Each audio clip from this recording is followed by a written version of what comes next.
Рак – это самое худшее, что можно себе представить, особенно, когда это касается детей.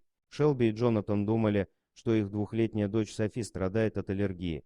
Ей было очень трудно дышать, и ее лечащий врач подозревал, что у девочки развилась астма. Но вскоре стало ясно, что ситуация намного серьезней. Через несколько дней у Софи был запланирован тест на аллергию, но она не смогла пройти этот тест. Однажды ночью она перестала дышать. Это кошмар для любого родителя. Шелби и Джонатан побежали звонить в скорую помощь. Через несколько минут они отправились в больницу. Только тогда врачи смогли подтвердить, что Софи страдает от чего-то гораздо более серьезного, чем астма и аллергия. У нее развилась Т-клеточная лимфома. Это был рак. С тех пор Софи провела несколько месяцев в больнице и прошла курс химиотерапии. Несмотря на то, что она боролась изо всех сил, рак продолжал распространяться. Химиотерапия повлияла на ее способность ходить, говорить, есть и пользоваться руками. Сейчас девочку готовят к операции по введению стволовых клеток. Мама Софи, Шелби, постоянно находится рядом с дочерью. Часто у нее так много забот,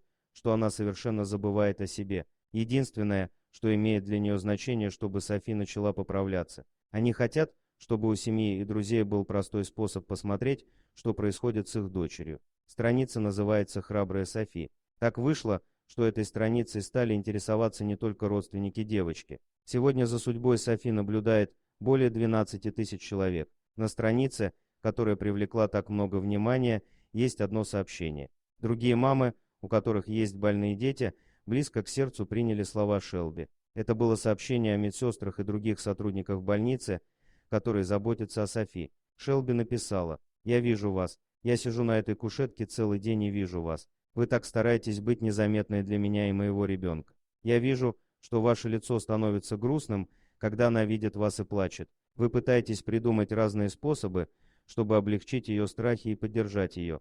Я вижу, как вы не решаетесь брать у нее кровь и срывать пластыри с ее руки. Вы говорите «больно не будет» и «прости» больше раз за день, чем большинство людей говорят «спасибо». Я вижу все эти резиновые браслеты на ваших руках и стетоскопе, каждый для одного из детей, о котором вы заботились и которого любили. Я вижу, как вы гладите ее маленькую лысую голову и укрываете ее одеялом. Я вижу, как вы поддерживаете плачущую мать, которой сообщили плохие новости. Я вижу, как вы разбираете медицинские карты в компьютере, чтобы найти и поддержать детей, чьи матери не могут быть с ними в больнице. Вы откладываете все, что происходит в вашей жизни, на 12 часов, чтобы заботиться о больном и умирающем ребенке. Вы заходите в каждую комнату с улыбкой, независимо от того, что там происходит. Вы видите имя Софи в графике и заходите к нам, даже если в этот день она не ваша пациентка.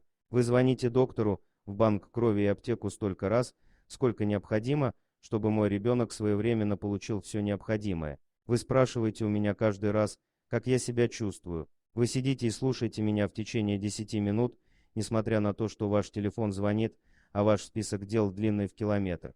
Я вижу вас. Мы все видим вас. Никакие подарки и деньги не смогут выразить то, как мы вам благодарны. Вы для нас Иисус. Наши дети не смогли бы получить то, что им нужно без вас. Мамы, подобные мне, не чувствовали бы поддержки и не были бы услышаны без вас. Вы спасаете наших детей, и мы без вас абсолютно беспомощны. Спасибо за просмотр, подписывайтесь на канал, где вы найдете еще много интересного, а также ставьте лайки и пишите комментарии, что думаете по поводу этой истории.